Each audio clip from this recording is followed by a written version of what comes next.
Mm-hmm. It could have been anybody. It could have been the Dills. It could have been crime. It could have been X or whatever. And he just happened to run into dead Kennedys, and it took off over there. Yeah.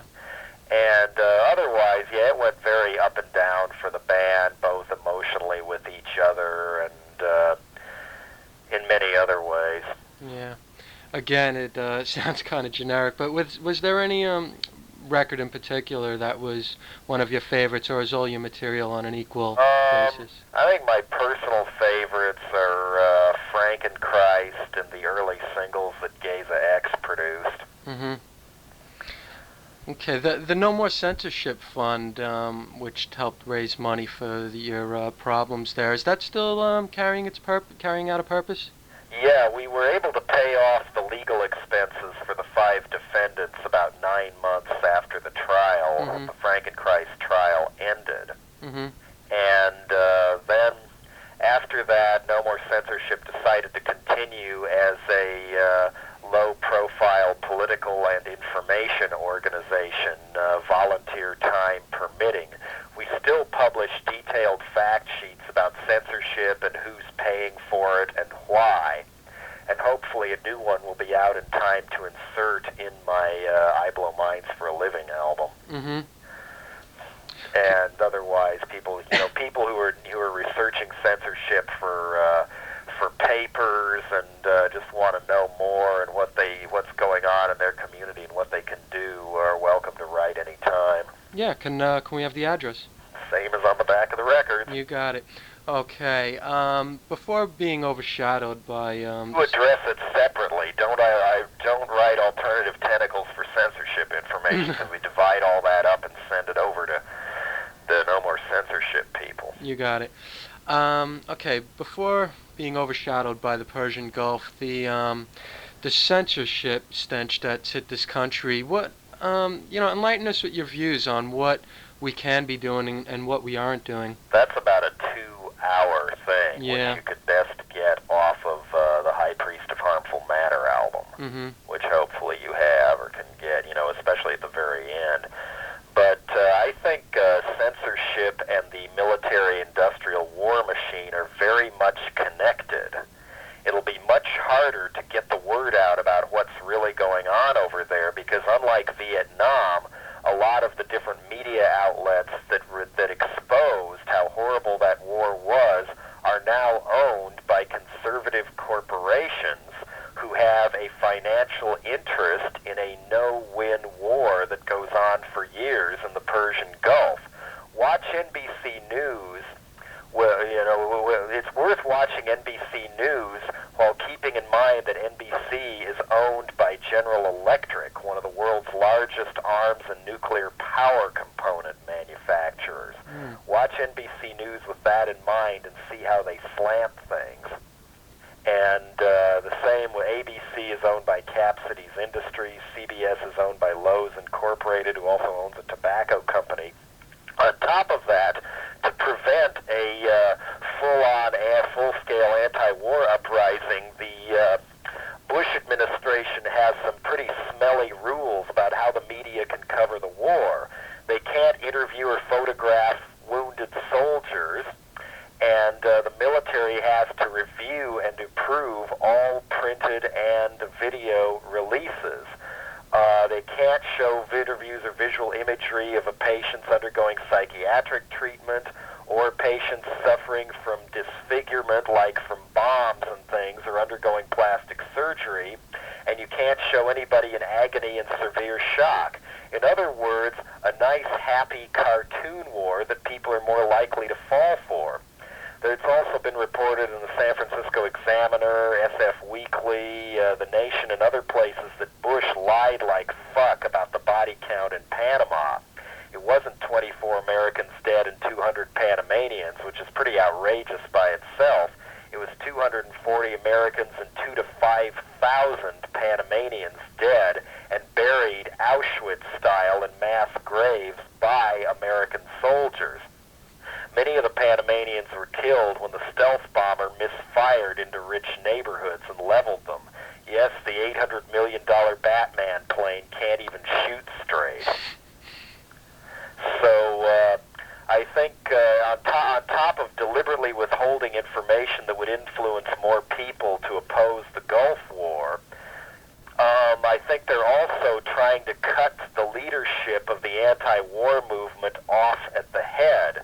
The leading spokesmen for these kind of things often are artists, and you'll notice the more political an artist is, the more they're being harassed right now. Look at NWA or Public Enemy, or for that matter, what's happening to me. After the Frankenchrist trial, almost every record with my name on it got kicked out of a lot of stores out of fear of getting busted by the cops, even though the record had just been found innocent of a crime of obscenity in Los Angeles. I even got a letter fairly recently from a kid in Columbus, Ohio, who tried to buy my first spoken word album, No More Cocoons, at one of the Camelot chain stores there, and was carded and told he was too young to buy it, even though one of his friends had bought it there a couple months earlier. A spoken word album, no less, and he got carded. He then went around and wrote down some of the other records that had been put in the porno rock category with the black hand of an 18 to purchase sticker. And it wasn't just people like Two Live Crew and Ice-T and Public Enemy. Also on that list were Henry Rollins, SNFU, Big Black, Butthole Surfers, and every single record that had my name on it, regardless of whether or not it had any of the 7 words you can't say on television. So I think it's directly connected at trying to prevent certain voices being heard in opposition to the Gulf War and CIA gangsters fucking up the country anyway. God, what else was I going to say on that? I lost my train of thought. Hang on. Oh, but also, it's just their way of denying us access to information itself. You'll notice what lengths the government goes to avoid environmental disasters getting as much media play as they should, let alone racial incidents and beatings and murders of minority and gay people. I think the war is the Bush administration's idea of getting us out of a recession. You'll notice how the defense and armaments industry panicked when Gorbachev dropped the peace dividend on them. They were frightened. They were going to have to go out and get a real job. Now they won't have to, because all the equipment they get sold to the government is either going to get blown up by Saddam Hussein or be allowed to be destroyed by our own military hierarchy, so they can then blow more money buying more. Also cementing our dependence on oil at a time when we should be looking a lot more carefully into solar-powered cars and things like that. Also, I've found statistics showing that the savings and loan bailout would be 3 times higher than it already is if all those Pentagon clients had to default on their payments of loans and things. So it's all a very cynical way of trying to bail us out of a recession in the way that the only way rich Republicans would think of doing. They have no interest in the welfare of the American people at all, only their own bank accounts. Our own government was overthrown long ago by the CIA Pentagon military establishment, of which Bush is one of its most crooked members. The lawsuit filed against what they call the shadow government and secret team by the Christic Institute even alleges that Bush himself has been involved in drug running clear back to the days of the Vietnam War. In other words, Al Capone is now president, and he's leading us down the same path that destroyed the economy in the Soviet Union. Just you watch. Okay, the president's immediate actions for military force, to withdraw the troops from Kuwait, do you commend it? I think Bush was spoiling for a war long before Saddam invaded for that very reason. You'll notice right up until the 2nd of August, when Saddam Hussein went into Kuwait, Bush's people were patting him on the back and trying to butter him up as one of our best new friends. He even mentioned to the U.S. ambassador, April Glaspie, 2 days before the invasion that he was going to go into Kuwait, and her reply was, "We have no problem with that." In other words, I think Saddam was tricked for Bush's war purposes. So I think the best way to support our troops over there is to hit the streets and get them home as soon as possible before they come home, wind up being sent back in body bags. Yeah. All right. So, what are your views of Saddam Hussein and what he's tried to accomplish? He's a typically egocentric dictator who was funded for years by American corporations. Most of the armaments he has now, he got either through American corporate manufacturers or American arms dealers, and Reagan and Bush looked the other way the whole time because they figured he was a lesser evil than the people running Iran. That just goes to show how dumb that kind of a policy is to begin with. The people running our country now are just plain fucking dumb. Look what happens when a government is left to experts. Savings and loan crisis, homeless people, a war we don't need, a crack epidemic that the CIA themselves helped start. As far as I'm concerned, it's time to overthrow this clique of experts who have a very cynical notion of what's really going on over here. It's not treason to call for the overthrow of our government when the government we really have overthrew the Constitution years ago. Would you welcome another opportunity to run for another political position? I've thought about it, but one thing I learned from my mayor campaign is that my art is a much more effective weapon. Same thing, what they believe all over the place. So you never know. I am proud of what I did with that, just as an act of sabotage and a creative prank, if you will. I thought of doing it again in '87, but the Frankenchrist trial was happening at the same time. Okay. A detailed description of this is going to come out on the I Blow Minds for a Living album, too. When is that due? April.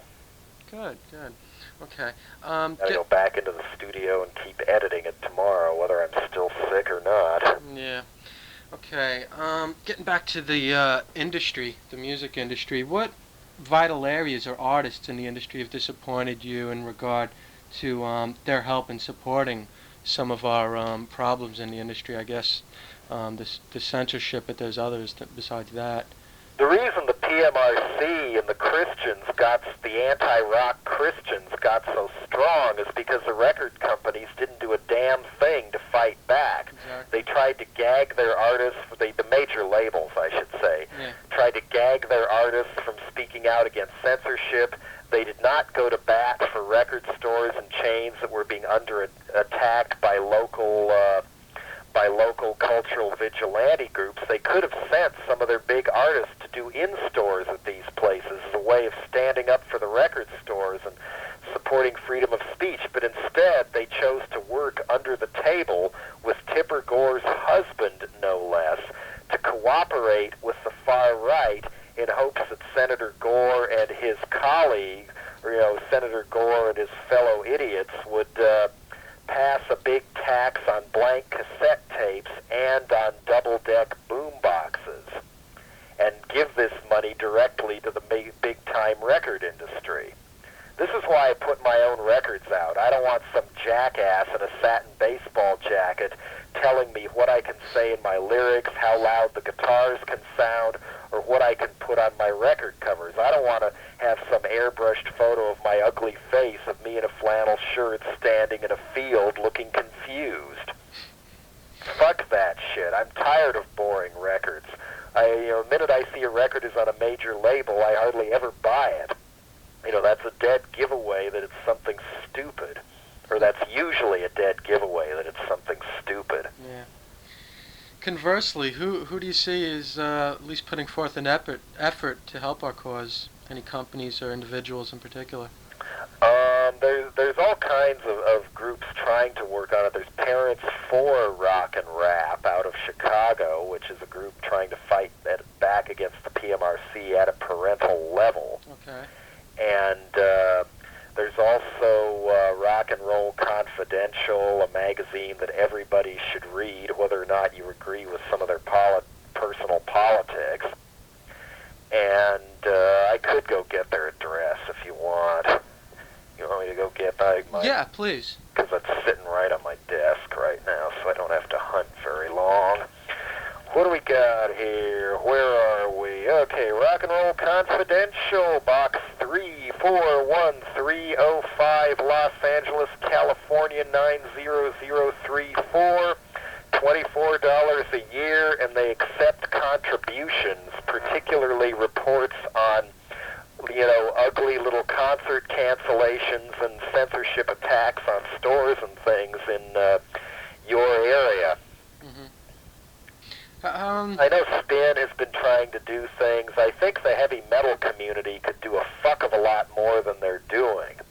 I mean, granted, most musicians are yuppies who are just out for themselves and want to make money and get laid, but all that's going to be taken away from all of us unless we're willing to, people are willing to give a little bit of their time to fight back and take the time to maybe give out leaflets at their concerts about these people. Well, I certainly... Back against them. I think some of the ways to fight back against them also are to keep in touch with your favorite record store, possibly even give them your phone numbers, so if they start getting threatened, either because the landlord of the mall they're in has been threatened and is trying to evict the store because the landlord themselves are frightened of these people, or whatever. I mean, the store could then call up all these people and go picket the Christians rather than waiting for the Christians to picket them. We're the people who have the economic clout here. We buy the records. We like the music. Fuck yeah, look what's happening. If it weren't for her organization, we wouldn't have those stupid-ass parental advisory stickers marring the covers of so many records now. That's a black hand on any record saying Tipper Gore thinks this is bad. They shouldn't have stickers like that. Now Now MCA and Chrysalis, among other labels, have in-house lyric screening committees. And Geffen announced they were going to screen the Guns N' Roses album very carefully for lyrics, and they refused to release the Ghetto Boys album at all.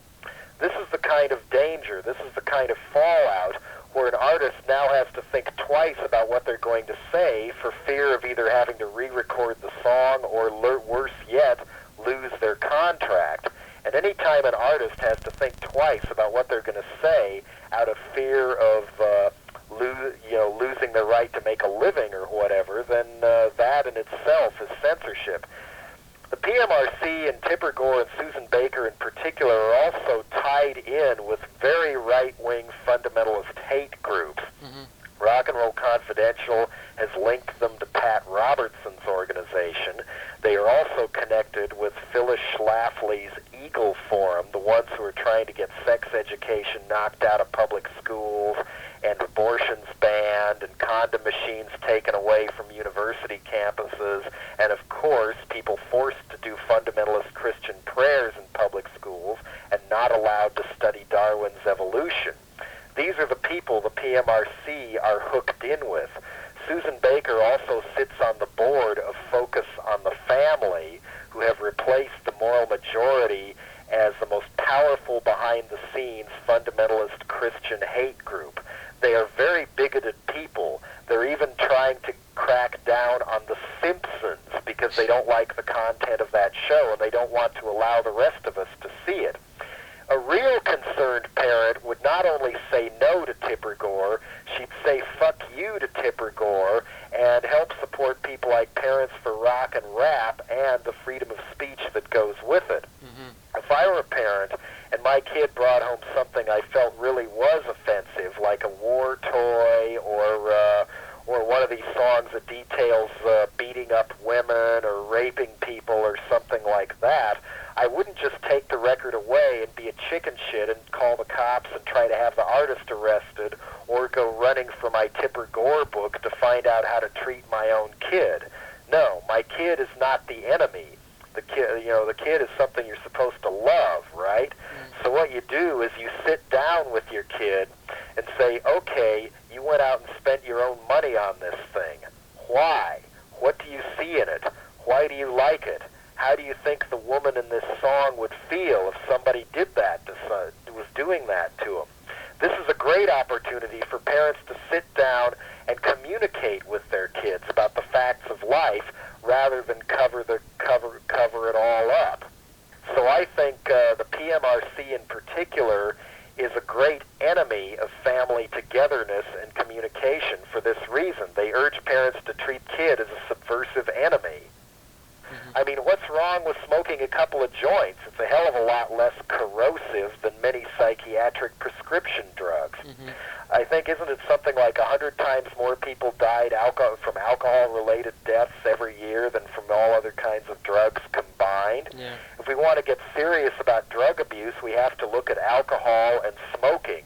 Even William Bennett was a chain smoker. I mean, also, one of the reasons that people are trying to crack down so hard on marijuana is so people won't find out what it used to be used for. Up until the early parts of the 20th century, it was our leading cash crop, and we used it to make clothing, ship sails, rigging, rope, and most importantly, paper. You can get 4 times as much paper out of an acre of marijuana hemp stems as you can from an acre of trees. And unlike chopping down the redwood forest and turning California and Oregon into another Appalachia or the Sahara Desert, all you got to do is grow more pot plants a few months later, and you've got more paper. The original, which is a pretty important thing to think about when we're running out of wood these days and killing the rainforest. We don't have to do this if we just start growing pot again. The people who pushed for getting marijuana banned in the 1930s were people like DuPont, who owned the patent on wood pulp paper processing, and people like Hearst Paper and other people with large timber holdings, like Kimberly Clark. This is all detailed in a book called The Emperor Wears No Clothes. The author's name is Jack Herer, H-E-R-E-R, and you can get it either by looking in the pages of High Times or going to NORML, National Organization for Reform of Marijuana Laws. I feel weird promoting pot because I used to smoke pot and I hate it now. I hate smoking pot and the whole stoner deadhead mentality that goes with it. But you don't have to smoke pot to realize that we've got to legalize marijuana again as soon as possible, and we could do a lot to help alleviate our ecological crisis, not to mention the overcrowding of our jails by dumbass drug charges. So that was my next question. So you think marijuana should be legalized? I think all hard drugs should be legalized as soon as possible. They already do it in many countries in Europe, where instead of like the price of cocaine and heroin being so high that people have to go rob people and kill each other to get the money for drugs, if they find out you're an addict, you get it on government prescription at a much lower price, and they try to get you into treatment centers. You'll notice part of Bush's drug war program has been cutting back on funding for treatment centers, especially inside prisons. Right when, the treatment centers around here and in New York report they have to turn away 10 times as many people as they have room for. People want to get off of crack. People want to get off of heroin and ice and what have you, but they're being denied treatment because, the Bush administration would rather have a high crime rate to scare people into accepting, a more militarized police state. In places like Holland and England, they've even legalized heroin and stuff to a degree. You've got to get it on prescription. They restrict the trade very carefully. But isn't this a lot better than having the price so high that people are robbing and killing each other in the streets? There not only has to be a better way, there is one, and Europe already does it. What, the music that you get into, is that basically just the music that you're surrounded by? Do you have time to listen to other bands? Do you have any interest? Oh, I'm a fanatic about trying to obtain and listen to the weirdest and most extreme music possible from all over the world. Right. That's why I maintain contacts with people all over Europe, and I'm trying to, open up Asia a little bit too, just to swap records and tapes back and forth so I can listen to this stuff. Mm-hmm. Some of my favorite music right now is coming out of places like Japan and Finland and Hungary. In Hungary, there's a band called Vegtazo, V-A-G-T-A-Z-O, Halotkamek, H-A-L-O-T-T-K-E-M-E-K, whose name translates into Galloping Coroners in English. They've been together 16 years, and their main admitted musical influences are Hawkwind, Butthole Surfers, and punk rock. And up until last year, they were forbidden to even make an album. Now they've made two, with a third on the way, and their music is like nothing the Western world has to offer because it hasn't all been melted down by MTV yet. Very raw, yet very spacey at the same time. Apparently with guar-sized props and theatrics going on as well. We may even try to release them in this country and get them over here to tour. I mean, the most interesting music is the people who don't go out of their way to sound like everybody else. Mm-hmm. So this band that you're talking about is not even distributed in this country? Well, a few people like Blacklist Mail Order are importing them. Mm-hmm. But otherwise, it's very hard to get to. Wow. So what did you listen to when you were a teenager? I was the same way then, actually. I got fed up with commercial radio when I was in 8th grade and began buying whatever records simply because I thought the covers looked cool, or because a local rock writer slagged them off in his column. And I quickly that way got into Stooges, MC5, Hawkwind, and much more. Because the local writer, he really hated Black Sabbath, so anything he compared to Black Sabbath to, I would immediately go out and buy. Compare Black Sabbath to in negative terms, I would immediately go out and buy, and usually like. I then discovered the first record I ever bought simply because I had a hunch about it after looking at the cover was Tyranny and Mutation by the Blue Oyster Cult. Mm-hmm. At first I wasn't sure, but after a while it blew me away and became my favorite album for 2 years. And later on I discovered used record stores. There was one in particular that's still in my hometown today that used to be located 2 blocks from my high school that would give away anything they didn't think they could sell quickly. Mm-hmm. That meant, growing up in a horrible country rock town, it meant you could get Stooges albums for a dime, and 13th Floor Elevators and Nas and Seeds albums for free. I got all the Doors albums in 6 weeks on account of this. I could just explore at my own pace and get to know all these obscure bands this way. Everyone from Genesis Peorage of Psychic TV to Bob Mould to myself has cited Martin Denny as an influence, for example. That's one thing I make a point of when I'm in the middle of writing a bunch of songs, is I hardly listen to anything related to hardcore or my own music. I just listen to the most unrelated music possible and see what I can blend in. I don't steal riffs directly, mind you. I just see what happens to pop into my head. Mm-hmm. And I would add to that both Bush and Adolf Hitler made a very big stink about desecration of the national flag when they first came to power, using almost the exact same words, no less, as a way of whipping people into following them down a path of blind, ugly nationalism. Okay, before my last question, I would like to say that the latest Lard release was great. I loved it. Oh, thanks. Yeah, and also the Ministry, that video. Isn't that great? Yeah, we actually did record the Lard songs on that too, but the video never got finished and the live tracks never got mixed. Oh, no. Maybe someday you'll get to hear Power of Lard and Hell Fudge with that lineup playing it. Hell Fudge with 3 guitars must be heard to be believed. I'd love to, I'll tell you. Martin Atkins. Y'all got to lobby Al to do that, because he put that on a back burner. Yeah. One thing I was interested in, I interviewed Martin Atkins the other day. Are you familiar with his new project with Pigface?